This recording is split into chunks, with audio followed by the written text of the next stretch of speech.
This is unprecedented, George, as you know. This reporter did nothing wrong. This was her job. This is our job to represent all of the journalists at the White House when we go into these pool sprays. These questions were about the news of day. Pretty straightforward. Tapes, the Rush tape.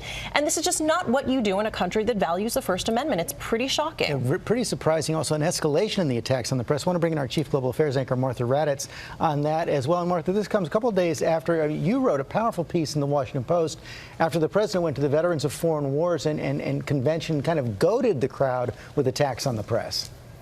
He sure did, George. It is relentless, and he does not care who the crowd is. Those veterans take an oath to support and defend the Constitution.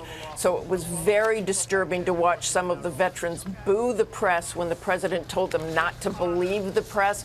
Reporters have been at the side of the military in war, with many of them injured or killed. This can have a profound effect on how some Americans view the media, no matter whether they cover politics or war, George. You know that from being embedded with the troops. Meantime, on Capitol Hill yesterday, Secretary of State Mike Pompeo went up to Capitol Hill to testify before the Senate Foreign Relations Committee for the first time since that Helsinki summit. Got quite a grilling.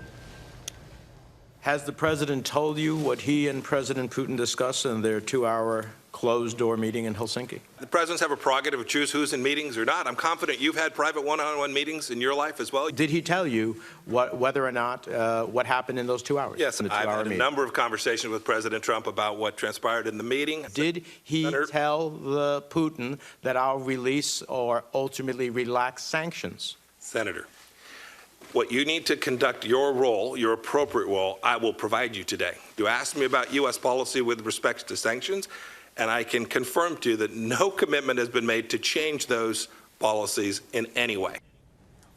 Secretary Pompeo defended the president again and again, but I think many left still very unclear and confused about what happened in that meeting and what was agreed upon. The Russians say there were concrete agreements, as you know, George. Yeah, he kept trying to draw a line, but also connect the president's policies, which are president's words, which are sometimes at odds with the president's policies. What we did learn yesterday, though, Martha, is that proposed summit with Vladimir Putin put off for a while.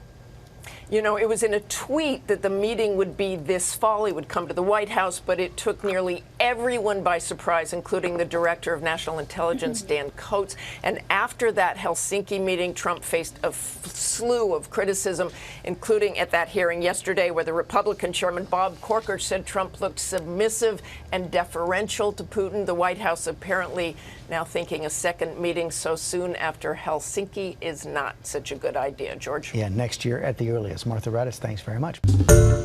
Hi, everyone. George Stephanopoulos here. Thanks for checking out the ABC News YouTube channel. If you'd like to get more videos, show highlights, and watch live event coverage, click on the right over here to subscribe to our channel. And don't forget to download the ABC News app for breaking news alerts. Thanks for watching.